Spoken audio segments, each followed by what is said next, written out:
अंत काले च मामेव स्मरण मुक्त्वा कलेवरम यह प्रयाति समब्धावम याति नास्त्यत्र संशयः। Those who relinquish the body while remembering me at the moment of death will come to me. There is certainly no doubt about this.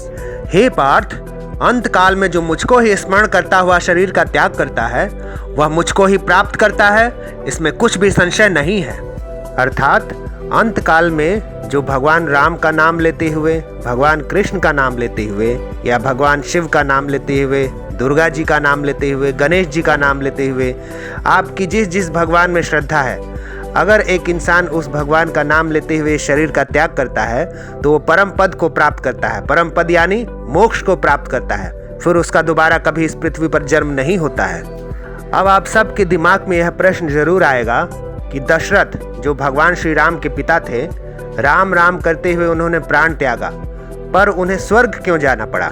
और वहीं अजामिल जो कि महापापी था, उसने एक बार अपने पुत्र नारायण का नाम पुकारा और भगवान श्री हरि नारायण के पार्षद उन्हें भगवान के दिव्य विमान में बैठाकर वैकुंठ लोक को लेकर गए।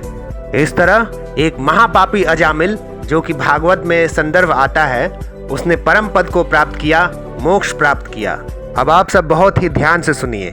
यहाँ पर बात ये जाननी है कि महाराज दशरथ भगवान श्री राम की लीला देखने के लिए जो अंतिम इच्छा होती है उसे तो भगवान जानते हैं, आप तो जानते नहीं है ना।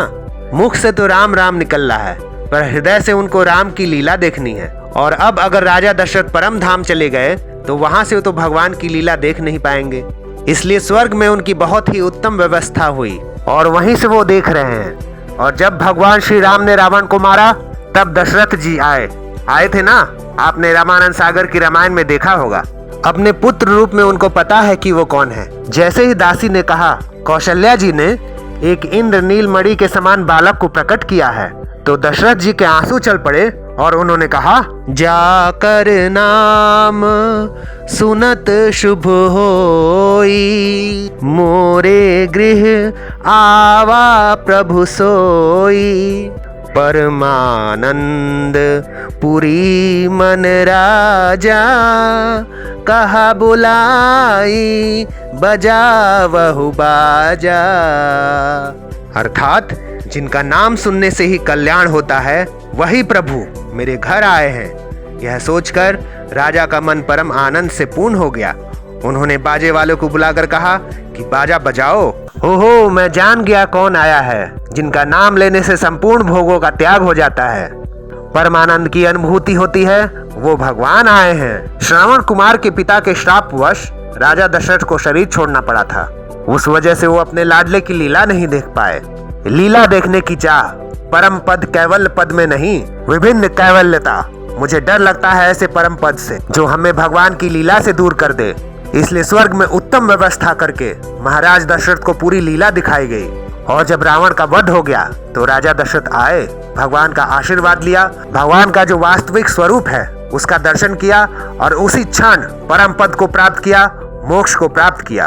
ध्यान रखना, उसी क्षण मोक्ष को प्राप्त कर लिए। तो भगवान के धाम में अजामिल का इसलिए प्रवेश हो गया क्योंकि वो महापापी था, केवल नाम के बहाने से हुआ। उसको लीला के दर्शन की आकांक्षा नहीं थी, वो जानता ही नहीं था कि परम पद क्या है। लेकिन महाराजा दशरथ को पता था कि मेरे यहाँ परम पद स्वयं अवतरित हुआ है, अब मैं इसकी लीला का स्वाद लूंगा। इसलिए वहाँ इंद्र के यहाँ पूरी व्यवस्था से रहे और भगवान की लीला का रसास्वादन किया।